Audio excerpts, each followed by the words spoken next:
В эфире новости, в студии Даяна Федорова. Здравствуйте. В этом выпуске. Якутия вошла в число регионов России с высокими показателями готовности источников теплоснабжения к предстоящему отопительному сезону.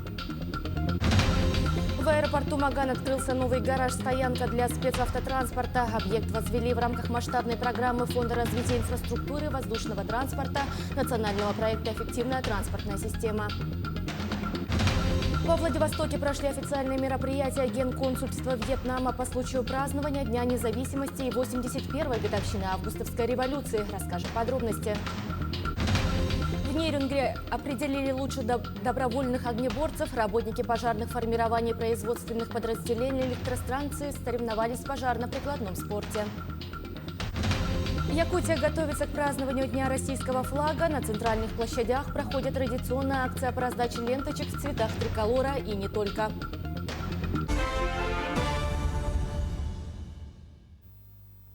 Прокуратура республики поддержала государственное обвинение по уголовному делу 19-летнего уроженца Вилюйского района. Он осужден по статье «Умышленное причинение тяжкого вреда здоровью», которое повлекло смерть человека по неосторожности. Уголовное дело по ходатайству подсудимого рассмотрено коллегией присяжных заседателей. Несмотря на позицию подсудимого о непричастности, присяжные признали доказанным его виновность в совершении особо тяжкого преступления. Суд приговорил подсудимого к 8 годам лишения свободы в колонии строгого режима. В пользу потерпевших судом взыскана компенсация морального вреда в общей сумме 5 миллионов рублей. В суде установлено, что в ноябре 2025 года обвиняемый, находясь в состоянии алкогольного опьянения в одной из комнат общежития СФУ, в результате возникшей ссоры нанес руками и ногами удары по голове студента первого курса университета, причинив ему тяжкий вред здоровью. В результате полученных тяжких телесных повреждений молодой человек скончался 10 ноября 2025 года в учреждении здравоохранения. К другим темам. В 3 арктических районах Якутии уже начался отопительный сезон. Речь идет о Лайховском, Анабарском и Нижнеколымском районах. В остальных северных и арктических улусах отопительный сезон будет начат по мере снижения температуры воздуха. В центральной части Якутии подключение к теплу планируется в первые выходные сентября. Что касается улусов, пострадавших от паводков, ресурсоснабжающие организации обеспечили готовность к прохождению осенне-зимнего периода. Якутия вошла в число регионов России с высокими показателями готовности источников теплоснабжения к предстоящему отопительному сезону. Об этом сообщил заместитель председателя правительства России Марат Хуснуллин. По его словам, в целом средний уровень готовности коммунальной инфраструктуры по стране составляет около 62%. Он поручил главам регионов мобилизовать все ресурсы и завершить подготовку к отопительному сезону в установленные сроки. В аэропорту Маган открылся новый гараж-стоянка для спецавтотранспорта. Объект возвели в рамках масштабной программы Фонда развития инфраструктуры воздушного транспорта национального проекта «Эффективная транспортная система». Подробнее об открытии в сюжете далее. Новый гараж для транспорта в аэропорту ждали давно. Ранее вся спецтехника располагалась в здании, построенном в 70-е годы прошлого века. Ввиду того, что оно стало непригодным для работы и хранения машин, в 2025 году началось строительство нового гаража. Могу сказать, что 30-летний опыт работы непосредственно в Магане 18 лет до этого. Сейчас это, наверное, первое событие, очень значимое, как и для ФКП аэропорта Севера, так и непосредственно для филиала аэропорта Маган. Это объект, который позволит улучшить условия труда водителя. Данный объект обустроен по всем современным условиям. Помимо гаража, здесь будут также размещены 7 помещений, где будут располагаться и работать работники аэропорта. Всего же вместимость данного гаража составляет 30 единиц техники. Здание общей площадью более 1700 квадратных метров построили из быстро возводимых конструкций. Для комфортной деятельности работников обустроили столовую, помещение ремонтного цеха, комнату отдыха и учебный класс. Гараж-стоянка у нас завершен и выполнен на 4 месяца раньше срока по контракту. Кроме того, здесь полностью в современном гараже у нас обеспечено всеми необходимыми инженерными системами: вентиляция, отопление, пожарная сигнализация, также автоматическое пожаротушение в служебных помещениях. Сам объект возвели в рамках масштабной программы Фонда развития инфраструктуры воздушного транспорта. Такая работа пройдет еще в 16 аэропортах по всей Якутии, где, помимо прочего, будет обновлена аэродромная инфраструктура, отремонтированы взлетно-посадочные полосы и построены аэровокзалы. В этом году в республике еще будут завершены работы по взлетно-посадочным полосам аэропорта Усть-Куйга и Ленск. В следующем году будут введены новые здания аэровокзалов в Усть-Куйге и в Среднеколымске. Программа рассчитана до 30 года, и объем финансирования превышает более 15 миллиардов. Капитальный ремонт действующих аэродромов повысит безопасность и улучшит условия труда сотрудников. Вместе с тем увеличится надежность подготовки воздушных судов к взлету в любое время года. Тимур Калмогоров, Нюргун Старостин, Якутск. Управлять подвижным составом на железной дороге – дело ответственное. До недавнего времени машинистами тепловозов и их помощниками были только мужчины. А сегодня эту профессию активно постигают женщины. Анжелика Табачук – единственная девушка-помощник машиниста в компании «Железные дороги Якутии». Кого и почему берут управлять поездом, расскажет Руслан Павлов. Железнодорожная статистика гласит, общее число обученных и трудоустроенных женщин на должности помощника машиниста и машиниста за последний год удвоилось и достигло 726 человек. Из них всего 11 женщин уже успели сдать суровые экзамены и пересели в кресло полноценного машиниста. Остальные как раз девчата-помощницы, которые куют свой первый стаж на путях. Одна из них – Анжелика Табачук. Она отличается от своих коллег тем, что стала первой и пока единственной помощницей машиниста в акционерной компании «Железные дороги Якутии». Мечта, конечно, отучиться на машиниста и работать машинистом уже. Мы начинаем пробиваться в локомотивы, все, мы сейчас будем сами ими управлять. Анжелика нашла себя не сразу. Училась, была шеф-поваром ресторана, но тяга к технике у девушки с детства. Будучи еще школьницей, девочка смотрела, как родной дядька чинит машину. Теперь сама заткнет за пояс любого автомобилиста. Более того, как помощница машиниста, знает строение тепловоза на зубок. Работает отлично. Сперва мы сомневались, сперва думали, что все-таки это не женская, не женская профессия. Но в конечном итоге она показала результат даже получше некоторых мужчин. Получив диплом помощника машиниста в своей родной Тынде, Анжелика не стала сидеть на месте и решила пуститься в приключения. Цель жизни – стать машинистом тепловоза привела ее в компанию «Железные дороги Якутии», где она трудится почти 2 года. Наставники хвалят, но не дают поблажки, потому что точно знают – тяжело в учении, легко в бою. Выполняет она абсолютно ту же работу, что простой помощник машиниста мужчина. Никаких послаблений нет. Она полностью со всем справляется, даже лучше. Много было даже слухов, что когда я пришла, что я не работаю, что я просто сижу в локомотиве, что в башмаке вообще даже ни разу не видела, в локомотив никогда не залазила, просто вот села, сижу, только документы заполняю. Нет, также выполняю все работы, отцепки, прицепки, продувки, все делаю сама. Сейчас Анжелика готовится повышать квалификацию, чтобы получить корочку машиниста тепловоза. На производстве набирается опыта, теорию впитывает во внерабочее время. Впрочем, за карьерными планами и любовью к технике скрывается скромная девушка, мечтающая о семье и детях. Да, самое главное – дом, семья и тепловоз. Желательно в гараже, чтобы он стоял свой личный какой-нибудь. Руслан Павлов, Алдан. Глава Якутии Айсен Николаев провел рабочую встречу с государственным советником республики Вячеславом Штыровым. Основной темой стало дальнейшее комплексное развитие Южной Якутии, обладающей мощной промышленной, ресурсной, энергетической и транспортной базой. Айсен Николаев отметил, что сегодня перед Южной Якутией открываются новые возможности, связанные с редкоземельными металлами, графитом, природным водородом, современной энергетикой и центрами обработки данных. Это, в свою очередь, требует определения новых подходов к комплексному развитию территории на долгосрочную перспективу.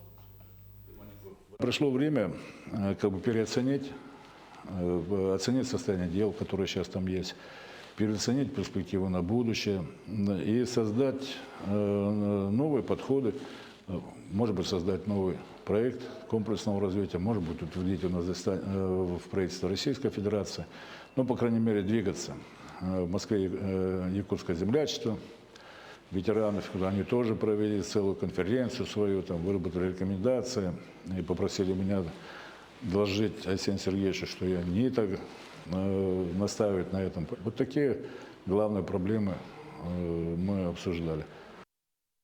Восточный экономический форум пройдет с 1 по 4 сентября во Владивостоке. Главная тема в этом году – Дальний Восток, развитие во благо людей. Программа включает более 70 сессий, разделенных на 5 тематических треков. Жить и работать на Дальнем Востоке, механизмы привлечения частых инвестиций, Дальний Восток, полюс международного взаимодействия, технологии настоящего и будущего, логистика и инфраструктура для роста экономики. На ВЭФ планируется подписать 380 соглашений на 6,5 триллиона рублей. Также во Владивостоке прошли официальные мероприятия Генконсульства Вьетнама по случаю празднования Дня независимости и 81-й годовщины Августовской революции. Подробнее расскажет Иннокентий Кычкин.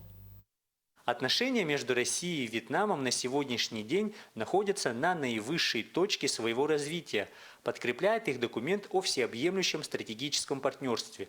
2026 год объявлен президентами двух стран годами российско-вьетнамского сотрудничества в области науки и образования. В стране ежегодно обучается порядка 1000 студентов из Вьетнама, а на сегодняшний день более 3000 вьетнамских абитуриентов подали заявки на обучение в России. Еще одним важным фактором является то, что у нас традиционная многолетняя дружба. То есть уже несколько десятилетий мы поддерживаем эти дружественные отношения. Они прошли все испытания, даже в тот период, когда Вьетнам нуждался в серьезной помощи Советского Союза и наоборот. Мы всегда рядом, мы поддерживаем друг друга, поэтому традиционная многолетняя дружба является той основой, на которой сейчас были сформированы отношения всеобъемлющего стратегического партнерства.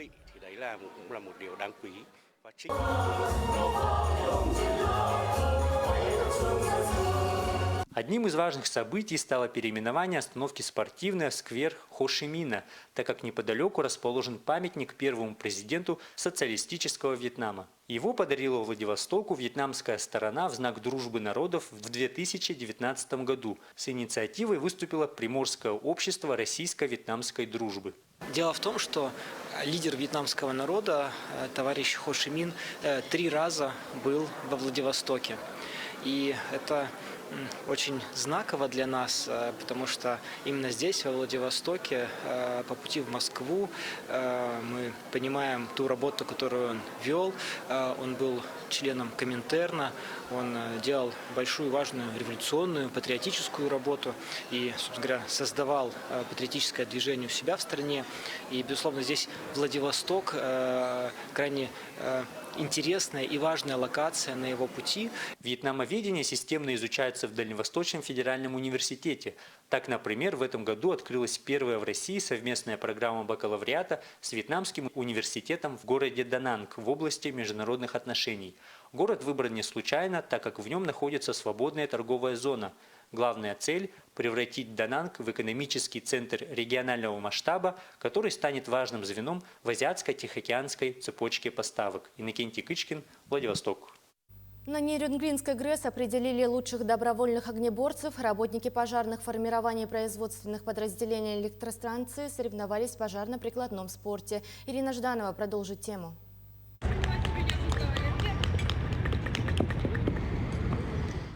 За окном прохладное якутское лето, а на Нерюнгринской ГРЭС сегодня жарко.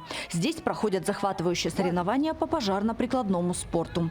Команды – добровольное пожарное формирование производственных подразделений электростанции. Безусловно, они очень важны и важны для чего? Значит, для того, чтобы отработать работу в коллективе, в команде.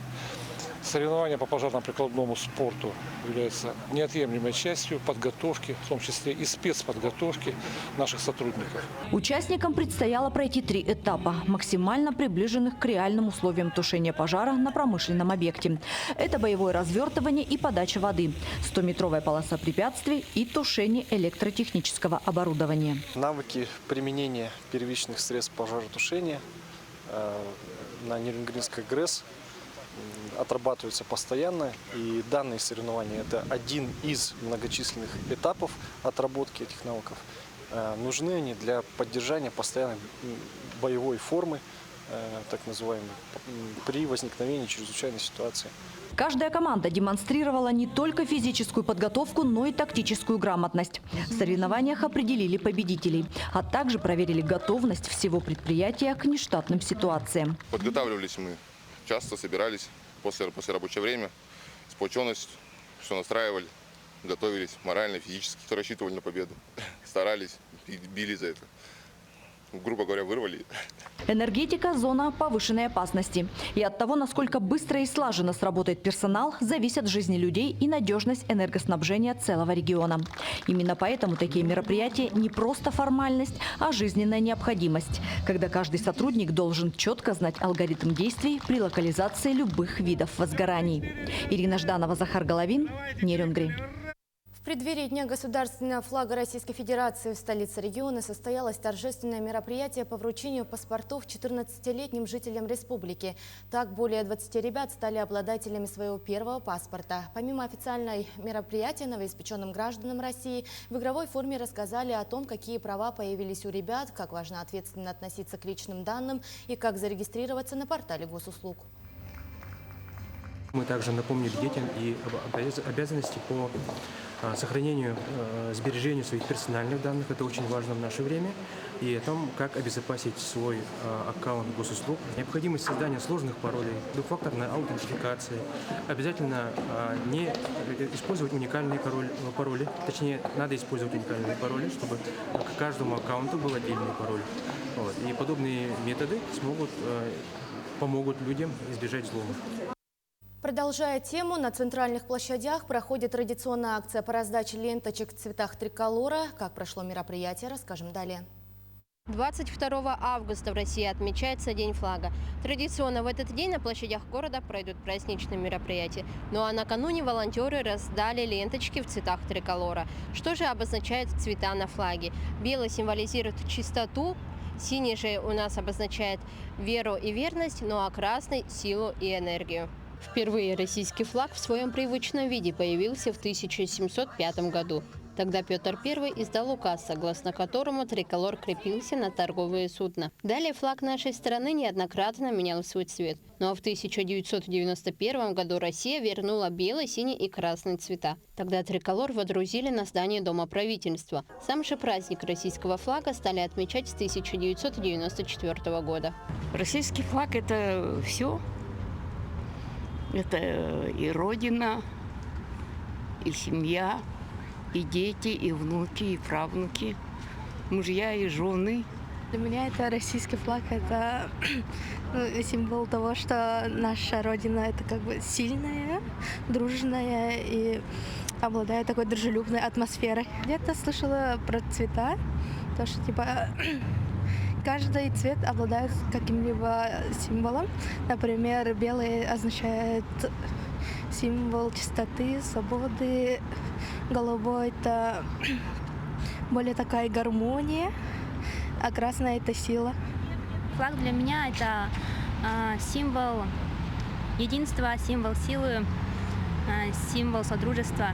В преддверии праздника волонтеры традиционно раздают ленточки и флаги на центральных площадях республики. В этом году молодежные активисты выдают символы государственности в рамках патриотической акции «Российский триколор». Вместе с ленточками волонтеры раздают листовки с описанием, как носить белый, синий, красный символ. По традиции мы выдаем на центральных площадях нашей столицы ленты триколор. Будут раздаваться на площади Республики, площади Победы и площадь Орджоникидзе. По времени с 12 до 4 часов. Ленту, как правильно нужно носить, да? Обязательно нужно носить у сердца. И мы как раз вместе с лентами раздаем вот такие буклетики, и как раз там все написано, как правильно носить эти ленты. Раздача лент и триколоров проходит в течение 2 дней по всей стране. Став уже традиционной, она объединяет россиян и напоминает о важности почитания государственного символа. Вероника Таюрская, Станислав Потапов, Якутск. Ну а в Ленске прошел торжественный митинг. Мероприятие состоялось традиционно в сквере «Старожил», где установлен флагшток. Участие в нем приняли представители администраций, депутаты, ветераны, настоятель храма, сотрудники организаций и предприятий, представители молодежи. После того, как прозвучали гимны, творческие коллективы исполнили песни, посвященные России. Также ленчан поздравили официальные лица. Так, глава города в своем слове отметил, что российский триколор – это предмет гордости и национального единства.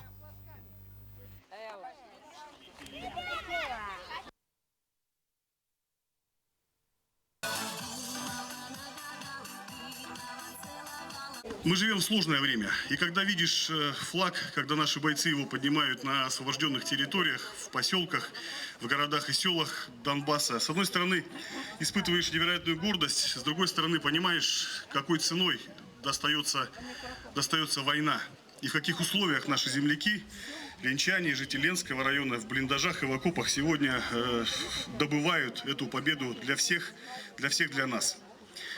Желаю молодежи, которая сегодня здесь находится, во-первых, чтить, знать нашу государственную символику, чтить, знать нашу богатую историю наших славных побед. Нам всем желаю скорейшей победы над врагом. Под флагом России в Якутске в 5-й раз прошла регата на парусниках и лодках. За победу боролись 4 команды общей численностью 12 человек в возрасте от 12 до 16 лет. Подробнее о соревнованиях расскажет Анастасия Пуляева. Состязания развернулись сразу в 3 дисциплинах – на весельных лодках, велокатамаранах и детских парусных яхтах класса «Оптимист». Экипажам предстояло преодолеть 3 круга дистанции между переходным мостиком и оранжевым буем, обозначавшим линию старта и финиша. Получается, разная будет нагрузка на мышцы у них. Будет одна дистанция на ноги будет, другая на руки, ну, другая на опыт. Получается, как бы. Проводим с Гагаринским округом каждый год День флага. Вот. Участников у нас сегодня 12 человек, детей. За победу боролись 4 команды, в составе каждой по 2 мальчиков и 1 девочки. Для некоторых участников соревнования – это знакомство с парусным спортом. Нам впервые, я особенно. Ну, у меня хорошие впечатления, думаю, будет довольно хорошо. У меня просто родственники на рыбалку часто ходят, тот же самый папа, дядя.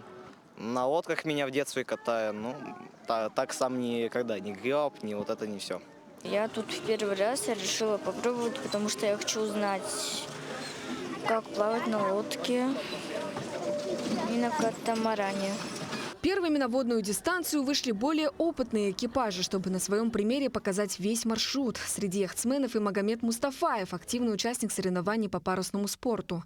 Его опыт насчитывает уже 3 года, а всеми представленными дисциплинами он овладел за первую неделю занятий. Сейчас меня больше всего будоражит заниматься парусным спортом. Это новые приключения, новые сплавы. В прошлом году мы ходили на Титары, с Титары до 203-го. Это было замечательно. Надо обучаться, тренироваться, выходить на новый уровень. Например, если соревнования в Владивостоке сделают в следующем году с 14 лет или с 15 лет, то можно будет спокойно ехать уже и в Владивосток. Впереди у ребят заключительные состязания и официальное закрытие летнего сезона. Далее же капитаны вернутся покорять не только акваторию Белого озера, где круглогодично проходят соревнования по разным видам спорта, но и более крупные, серьезные маршруты. Анастасия Пуляева, Диостан Иннокентьев, Якутск. На стадионе Туймада со 2 по 7 сентября планируется проведение чемпионата Якутии по футболу 8×8. Ожидается, что сыграют более 10 команд, не только муниципальные сборные, но и спортивные объединения. Организаторы отметили, что формат проведения турнира будет зависеть от количества участников. Жеребьевка команд состоится 1 сентября. Победители получат возможность представить Якутию на чемпионате России, который состоится в ноябре в Сочи.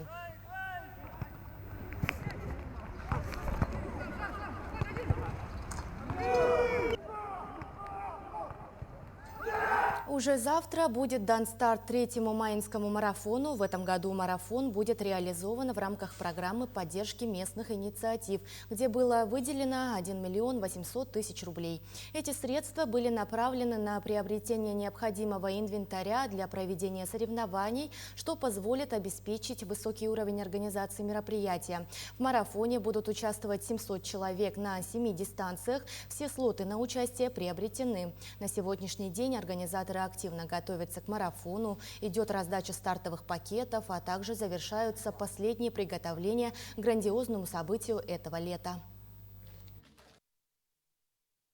22 августа будет проводиться самое ожидаемое мероприятие нашего лета.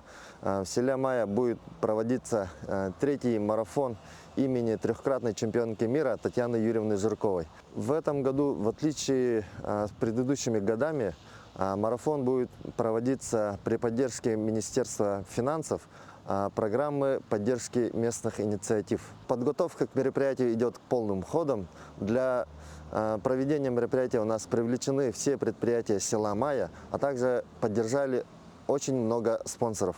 22 августа всех вас ждем в селе Мая. Это были все новости, ну а я с вами прощаюсь. Всего доброго.